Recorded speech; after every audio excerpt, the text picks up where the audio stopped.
Hi guys! So today we're gonna do grammar. I know you missed this. Yes, you've been looking forward to watch another grammar lecture. Very short. You know the difference between fill in, fill out, and fill up? Yes, some people are really confused about this. Fill in and fill out means that you are going to put something, information in a survey form, data, or anything. So if you want to say fill in the blanks, that means you're going to put an answer there.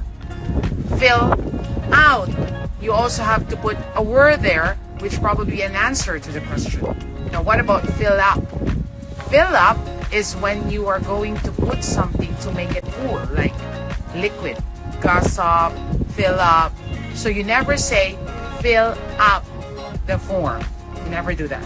Okay? So again, don't forget, fill in, fill out, fill up. Use it properly.